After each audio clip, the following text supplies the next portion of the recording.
Dans le vaste Venomverse, il y a des mondes où Eddie Brock ne devient jamais Venom, et les conséquences en sont désastreuses.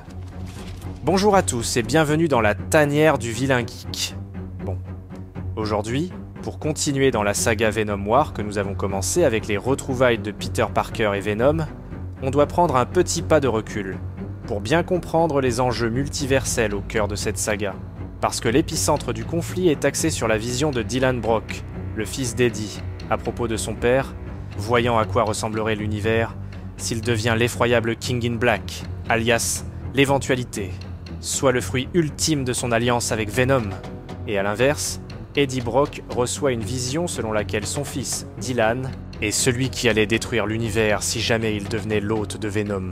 Donc c'est pour ça qu'ils ont déclenché cette terrible guerre, la Venom War, et aussi la raison pour laquelle Venom est venu chercher l'aide de Peter Parker.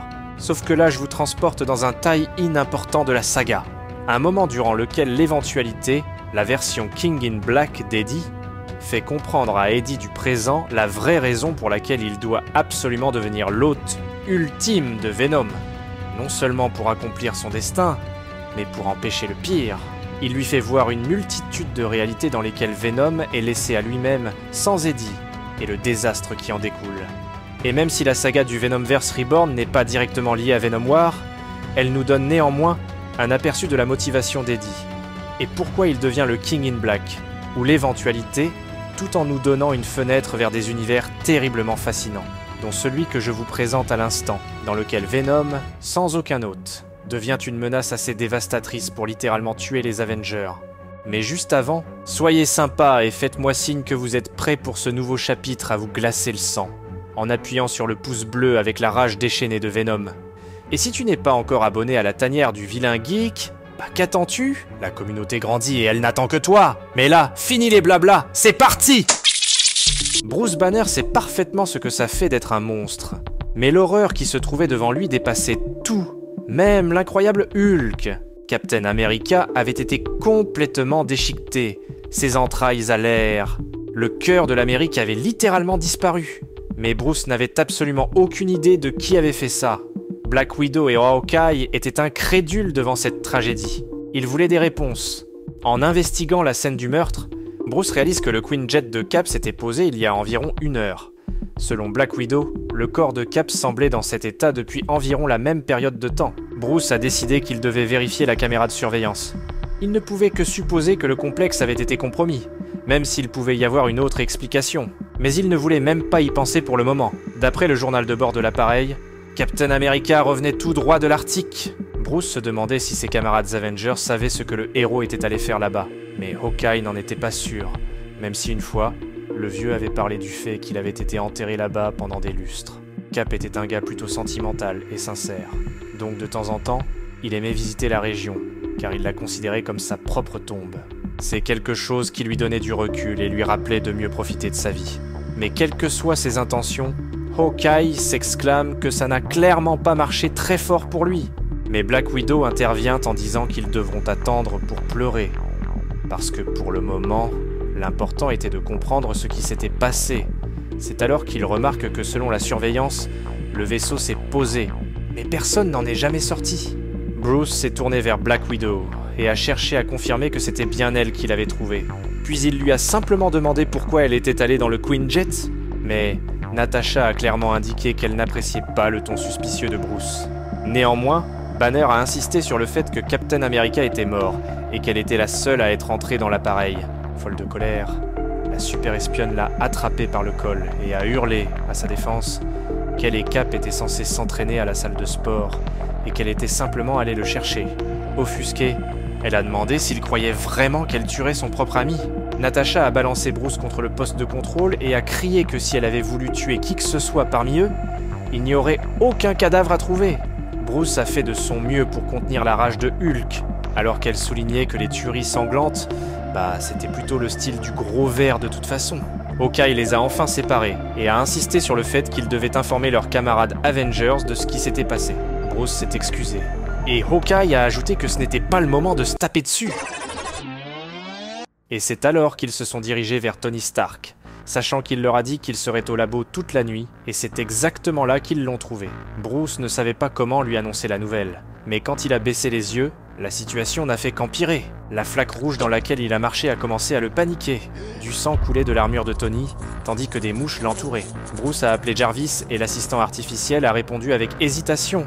Bruce a admis que Tony lui avait donné des identifiants de priorité il y a plusieurs années, utilisant sa signature vocale comme clé. Il a demandé que l'armure soit désactivée. Et là, il témoigne d'un horrible amas de chair et de sang se déverser de l'armure légendaire. Ce qui restait de Tony Stark était trop dégoûtant pour être décrit. Et, tremblant et effrayé, Bruce a dit à Jarvis de relire la dernière interaction que Tony avait eue avant d'être tué. Dans l'enregistrement, Tony disait à quelqu'un de ne pas se faufiler sur lui si soudainement. Il se demandait ce qui avait amené cet individu au labo, mais la réponse semblait sauter aux yeux, et Bruce ne voulait toujours pas y croire. Encore une fois, qui pourrait bien abattre deux des plus grands héros de la Terre à part, un dieu. Et c'est à ce moment qu'un Hulk enragé a défoncé un mur pour affronter le meurtrier présumé, soit nul autre que Thor. Mais, dos à eux, le dieu du tonnerre n'a pas répondu du tout à leur intrusion.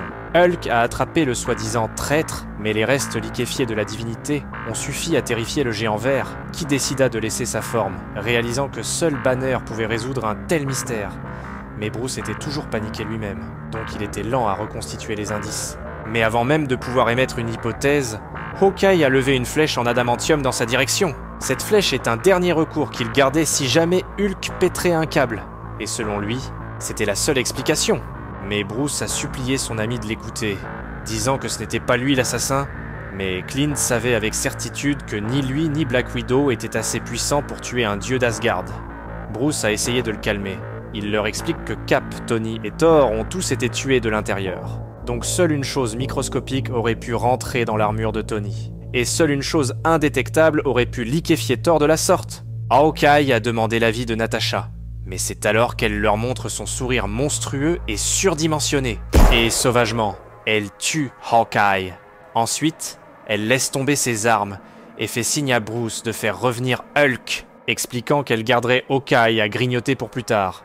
Hulk leva nerveusement les poings et essaya de dire à son vieil ami de résister à ce qui était à l'intérieur d'elle. Mais ce n'était pas la peine. Le parasite sombre s'est frayé un chemin dans le corps de Hulk. Des souvenirs étrangers ont alors inondé leur esprit, alors que leur conscience tirait sa révérence finale. Et c'est à ce moment que toute la vérité éclate enfin. Et on nous montre que quelque chose s'était écrasé en Arctique, et que c'est pour ça que Cap est allé vérifier. Le super soldat n'avait aucune idée de ce que c'était, et s'est approché. Mais l'extraterrestre a commencé à l'envelopper, puis le symbiote l'a fait sien. Après être resté dormant dans l'espace froid pendant si longtemps, la créature était seule et affamée. Cependant, Captain America s'est avéré être un hôte incompatible, en raison de sa forte résistance d'esprit. Donc le symbiote Venom l'a mangé et l'a abandonné. Mais il a choisi Black Widow comme nouvel hôte, en raison de sa familiarité avec les ténèbres. Ensuite, ils ont rendu visite à Iron Man, et puis à Thor. Au fur et à mesure que le symbiote se nourrissait, il devenait plus fort et mieux informé. Et il en est venu à la conclusion que Bruce Banner serait sa maison idéale, puisque l'homme sait très bien ce que signifie avoir un monstre à l'intérieur. Et c'est alors qu'on revient au King in Black d'Eddie, qui explique à sa personne du présent que c'est ça qui arrive quand aucune personne n'est Venom. Le symbiote choisit d'aller d'hôte en hôte, échantillonnant, copiant-collant et passant constamment à autre chose, jusqu'à ce qu'il devienne impossible à arrêter. Il lui fait comprendre que ce qui arrive ensuite pour un tel univers est bien trop troublant pour être discuté. C'est une sorte de réalité qu'il évite activement. Mais si un tel univers devait un jour atteindre un niveau multiversel, tout serait terminé. Mais voilà, vous comprenez maintenant un peu mieux le point de vue d'Eddie Brock et son obsession pour récupérer Venom à tout prix. Et ça, c'est sans compter la vision qu'Eddie a reçue à propos de son fils, Dylan, si jamais il devenait le nouveau Venom. Mais à vous de me dire dans les commentaires si vous aimeriez aussi comprendre le point de vue de Dylan vis-à-vis son père et pourquoi il veut l'empêcher de devenir le nouveau King in Black. Et c'est un paradoxe très intéressant, croyez-moi. Mais bon, sur cette note, dites-moi aussi dans les commentaires si vous avez hâte de connaître la suite de la saga Venom War. Et si vous avez manqué la première vidéo, j'ai laissé la playlist dans la description. Vous ne voudrez surtout pas manquer ça. Et pour ne rien manquer de toutes ces révélations fracassantes, pour être les premiers à découvrir les secrets les mieux gardés du multivers, n'hésitez pas une seule seconde de plus.